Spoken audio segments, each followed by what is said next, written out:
suite à l'événement des Ballets de l'Aïeul qui avait eu lieu au Diamant et pour lequel sont venus à la Martinique une quinzaine de skippers de course au large, avec des grands noms, hein. Il y avait Loïc Perron, il y avait Jean Le Cam.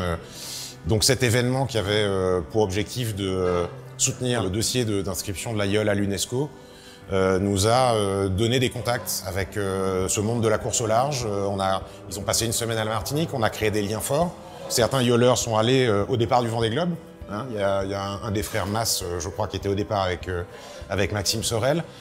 Et on s'est dit qu'il fallait maintenir, amplifier et valoriser la Martinique comme on avait pu le faire à cette occasion, mais à travers des événements différents, d'ampleur, et qui permettent toujours de continuer à avoir des passerelles entre la voile traditionnelle, l'aïeul, la faire connaître à l'extérieur, et faire venir des acteurs de course au large internationaux à la Martinique. On a appris que la Transat Jacques Vabre allait changer de destination. Il y avait plusieurs candidatures brésiliennes, dont la ville de Recife, dont Salvador de Bahia, qui était la précédente destination, et lançait un appel à candidature pour 3 éditions. On s'est dit que pour la Martinique, c'était une opportunité qu'on ne pouvait pas rater, et une opportunité naturelle, puisque la Martinique est le berceau du café aux Amériques, premier territoire du continent américain qui a cultivé du café. Donc c'était logique pour une route qui est la route du café et qui a besoin de donner du sens à sa destination, de venir à la Martinique. Lorsqu'on a réfléchi à la façon de présenter ce dossier de candidature, on s'est dit que ça ne pouvait pas se faire sous une forme événementielle privée.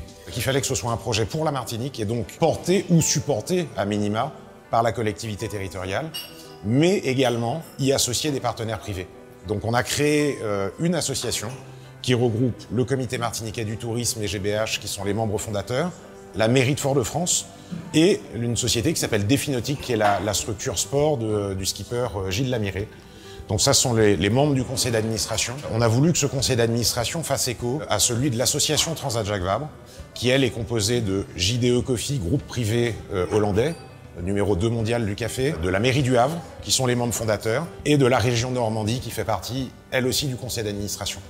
Ça permettait de créer un contexte de confiance où les collectivités se voient chacune l'une l'autre en miroir et les acteurs privés voient qu'il y a également des acteurs privés dans la structure et qui est une structure d'association, donc pas une structure qui est là pour faire du profit. En tout cas, ça n'est pas son objet. On avait besoin de se prouver à nous-mêmes, de prouver à l'association Transat Jacques Vabre, de prouver aux skippers, de prouver aux teams, de prouver aux médias internationaux qui sont venus, de prouver à la Martinique qu'on était capable de faire une organisation dans des conditions irréprochables. Techniquement, avoir les infrastructures, la sécurité sur l'eau, les pontons, la salle de presse, un village d'arrivée, des cérémonies de podium, tout ça que ce soit le mieux possible.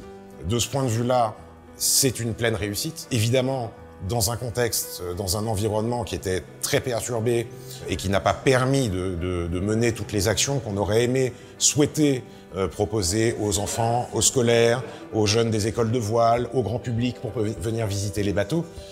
Mais on sait que le potentiel est là, et ça a été reconnu par les organisateurs, les propriétaires de la Jacques Vabre, mais ça a été reconnu également par tout le monde de la voile et de la course au large.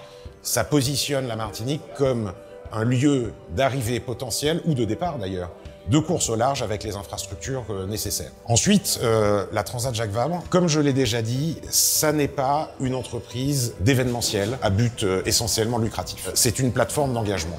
Donc, l'objectif, c'est qu'autour de l'événement, et en profitant de l'intérêt de l'événement, de cet environnement voile, de ce côté écologique de la course au large, de plus en plus, de préservation des océans, d'éducation, on arrive, avec cette plateforme d'engagement, à proposer, et ça a été magnifiquement fait à la Martinique par le rectorat cette année, dans un temps record, des programmes scolaires liés à la navigation, liés à la météo. Donc on peut trouver toutes les matières scolaires.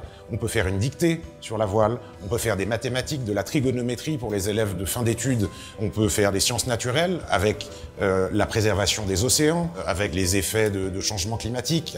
On a une plateforme d'engagement qui est considérable sur le plan éducatif.